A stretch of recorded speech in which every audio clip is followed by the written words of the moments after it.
It was on the 1st of May in the year 1769 that I resigned my domestic happiness for a time and left my family in peaceable habitation on the Yadkin River in North Carolina to wander through the wilderness of America in quest of the country of Kentucky, in company with John Finley, John Stewart, Joseph Holden, James Monet, and William Cool. We passed over two mountains, Powell's and Walden's, and were approaching Cumberland Mountain. These mountains are in the wilderness as we pass from the old settlements in Virginia to Kentucky, and are arranged in a southwest and northeast direction. They are of a great length and breadth, and not far distant from each other. Over these, nature hath formed passes. The aspect of these cliffs is so wild and horrid that it is impossible to behold them without terror. We proceeded successfully, and after a long and fatiguing journey through a mountainous wilderness in a westward direction, on the 7th day of June following, we found ourselves on the Red River, where John Finley had formerly been trading with the Indians, and from the top of an eminence, saw with pleasure the beautiful level of Kentucky. Here let me observe that for some time we had been experiencing the most uncomfortable weather as a prelibation of our future sufferings. At this place we encamped and made a shelter to defend us from the inclement season and began to hunt and reconnoiter the country. We found everywhere an abundance of wild beasts of all sorts through the vast forest. The buffaloes were more frequent than I have seen cattle in the settlements, browsing on the leaves of the cane or cropping the herbage of those extensive plains, fearless because ignorant of the violence of man. Sometimes we saw hundreds in a drove, and the numbers around the salt springs were amazing. In this forest, the habitation of beasts of every kind natural to America, we practiced hunting with great success until the 22nd day of December following. On this day, John Stewart and I had a pleasing ramble, but fortune changed the scene in the close of it.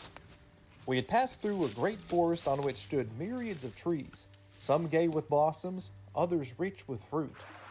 Nature here was a series of wonders and a fund of delight.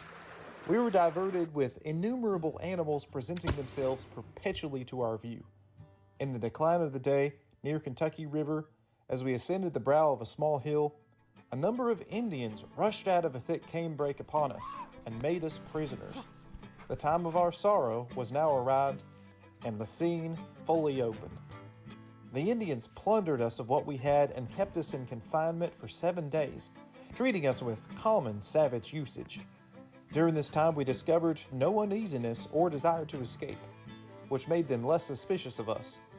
But in the dead of night, as we lay in the thick canebrake by a large fire, when sleep had locked up their senses, my situation not disposing me for rest, I touched my companion and gently woke him. We improved this favorable opportunity and parted, leaving them to take their rest, and speedily directed our course towards our old camp. But we found it plundered, and the company dispersed and gone home.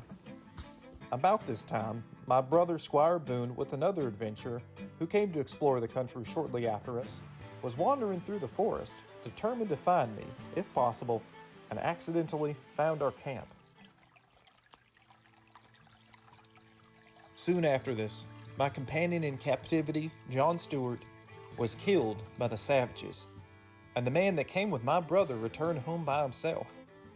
We were then in a dangerous, helpless situation, exposed daily to perils and death amongst savages and wild beasts. Not a white man in the country, but ourselves. Thus situated, many hundreds of miles from our families and the howling wilderness, I believe few would have equally enjoyed the happiness we experienced. I often observe to my brother, you see, how little nature requires to be satisfied. Felicity, the companion of content, is rather found in our own breasts rather than in the enjoyment of external things. And I firmly believe it requires but a little philosophy to make a man happy in whatsoever state he is. This consists in a full resignation to the will of Providence, and a resigned soul finds pleasure in a path strewn with briars and thorns. We continued not in a state of indolence, but hunted every day, and prepared a little cottage to defend us from the winter storms. We remained there undisturbed during the winter, and on the first day of May 1770, my brother Squire returned home to the settlement by himself for a new recruit of horses and ammunition, leaving me by myself, without bread, salt, or sugar, without company of my fellow creatures, or even a horse or a dog. I confess I never before was under greater necessity of exercise in philosophy and fortitude. A few days I passed uncomfortably. The idea of a beloved wife and family, and their anxiety upon the account of my absence and exposed situation, made sensible impressions upon my heart. 1,000 dreadful apprehensions presented themselves to my view, and had undoubtedly disposed me to melancholy, if further indulged. One day I undertook a tour through the country, and the diversity and beauties of nature I met with in this charming season expelled every gloomy and vexatious thought. Just at the close of the day, the gentle gales retired, and left the place to the disposal of a profound calm. Not a breeze shook the most tremulous leaf. I had gained the summit of a commanding ridge, and looking around with astonished delight, beheld the ample plains, the beauteous tracts below. All things were still. I kindled a fire near a fountain of sweet water and feasted on the loin of a buck, which a few hours before I had killed.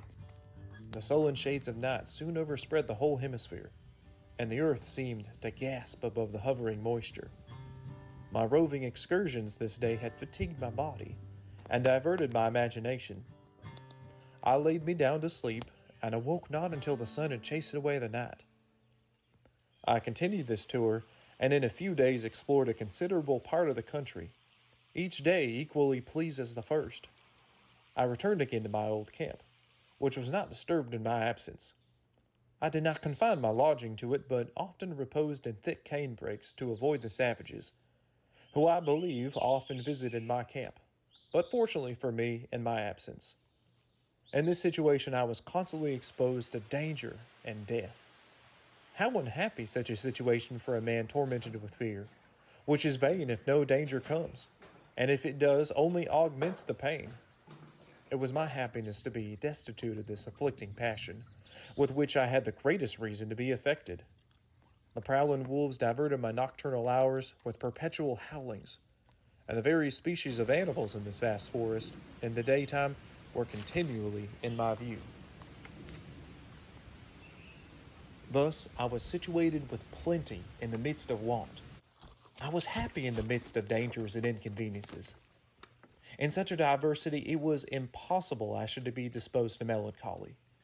No populous city, with all its varieties of commerce and stately structures, could afford so much pleasure to my mind as the beauties of nature I found here. Thus, through an uninterrupted scene of sylvan pleasures, I spent the time until the 27th day of July following, when my brother, to my great felicity, met me, according to our appointment at our old camp.